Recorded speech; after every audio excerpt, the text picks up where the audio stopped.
रमज़ान जो बलारो महीनो शुरू थींदे ही महांगाई जो जिन बोतल में निकिरी आयो। खाधे पीते जे शयुनि जा अघ आसमान सां ॻाल्हियूं करण लॻा आहिनि। सिंध जे राजधानी कराची में सब्ज़ी फ्रूट ऐं ॿियनि रोज़मर्रा जी शयुनि जा अघ ॿीणा कया विया आहिनि। सिंध टीवी न्यूज़ सां ॻाल्हाईंदे शहरियुनि जो चवणो त सब्ज़ी ऐं फ्रूट जा अघ ॿीणा कया विया आहिनि। हुननि चयो त रमज़ान शुरू थींदे ई हथ सां महांगाई कई वई आहे। पूरी दुनिया में रमज़ान जे महीने में अघ घटि कया वेंदा आहिनि, पर पाकिस्तान में उन जे उबतड़ अघ ॿीणा कया वेंदा आहिनि। संदन चवणो त इंतिज़ामिया तरफ़ां हिन वक़्त ताईं दुकानदारनि खे रेट लिस्ट जारी नाहे कई वई, जंहिं करे हू पंहिंजे पुराणे मुक़रर कयल अघनि ते बि शयूं विकिरो न करे रहिया आहिनि। को सिस्टम कान्हे को, हुकूमत बिल्कुलु नाकाम थी चुकी आहे, जंहिंजो इहो सबबु आहे त आवाम पीड़िजे थी पई।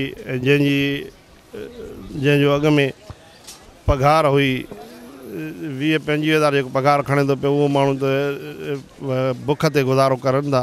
बाक़ी जेके हिते सब्ज़ी जो हिन महिल तव्हां रेट ॾिसो था पिया, जेके 40 रुपए किलो या 80 रुपए किलो हले थी पई रमज़ान शरीफ़ में, ऐं जेको फ्रूट आहे उहो डबल ते तकरीबन महंगो थी वियो। अब रेट का फ़र्क तो भाई यहाँ आ गए कोई और है, बाहर कहीं जाओगे कुछ और है, उससे आगे कहीं जाओगे कुछ और है। अपनी मर्ज़ी के रेट हैं, अपनी मर्ज़ी का सिलसिला है। हम कुछ नहीं कह सकते, इन लोगों के अपने मर्ज़ी के मालिक हैं। लोग ऐसे रेट बढ़ाते हैं कि पता नहीं चलता क्या हो गया इन लोगों को। इनका ईमान तो है नहीं लोगों के पास। गवर्नमेंट भी हमारी ऐसी है कि सपोर्ट नहीं करती इसको कि जाके देखिए, चेक करे कहीं जाके, अगर चेक बैलेंस बिल्कुल नहीं है। बस हाँ इनके छा चइजे, असां सिस्टम ही अहिड़ो आहे।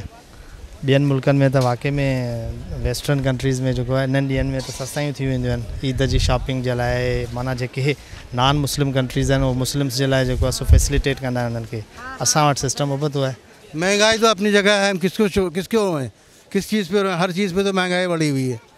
बस अल्लाह ताला हमारे हुकूमत को समझ दे और सही तरीके से काम करे। ॿिए तरफ़ दुकानदारनि जो चवणो हो त मथां खां ई अघ ॿीणा कया विया आहिनि, जंहिं करे हू ख़रीदारनि खे बि शयूं महांगियूं ॾेई रहिया आहिनि। आ रहा था 850 का, आज आ रहा है 1650 से 4 दिन पहले आ रहा था 1500 का, आज आ रहा है 2200 रुपये का। रमज़ान जो महीनो शुरू थींदे ई सब्ज़ी फ्रूट ऐं ॿियनि आम वापे जी शयुनि में हथरादू महांगाई कई वई आहे। शहरियुनि जो इहो चवणु आहे त हुकूमत खे घुरिजे त आम वापे जी शयुनि ते कंट्रोल कराए। कैमरामैन गुलाम मुस्तफ़ा सां गॾु अब्दुल ख़ालिक मंगी, सिंध टीवी न्यूज़ कराची।